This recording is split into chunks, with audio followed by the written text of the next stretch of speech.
le vendredi 13 avril de l'année 2018, j'irai me faire tatouer une promesse que j'ai faite il y a bien longtemps. C'était fin novembre, début décembre. Les anges, dans l'euphorie de la naissance du Christ, c'était en fin de calvaire.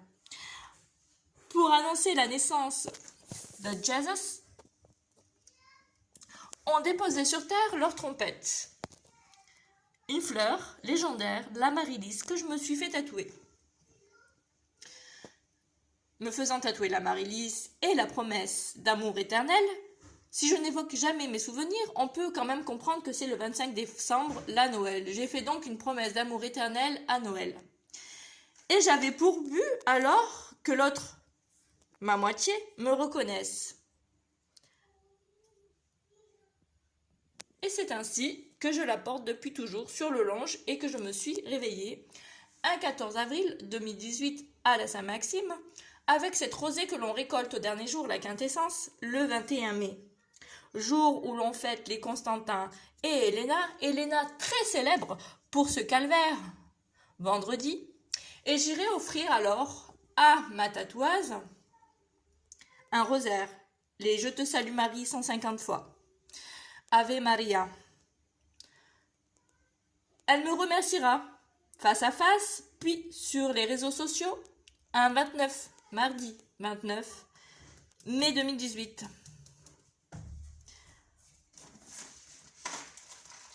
Tic-tac, tic-tac. Donc il y a des personnes des fois qui se sont moquées de mon tatouage, mais moi, la promesse d'amour éternel à Noël, une fleur qui représente à jamais l'an 0, histoire de remettre les pendules à l'heure. Je la porte depuis le vendredi 13 et depuis toujours. Donc oui, les jours, s'ils ne sont pas marquants pour vous, pour moi, ils le sont.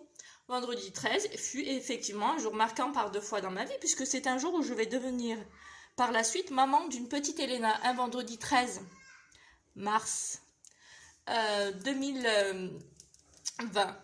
Cette fleur s'appelle également au Portugal Joseph, Lys de Mars en Afrique, Belladonna Lily et Naked Woman aux États-Unis.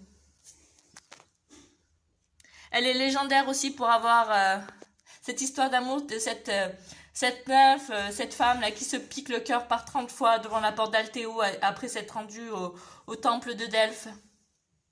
Elle se piquera le cœur et puis Altéo, lui, découvrant cette belle fleur faite de son sang, en tombera amoureux au 30e jour.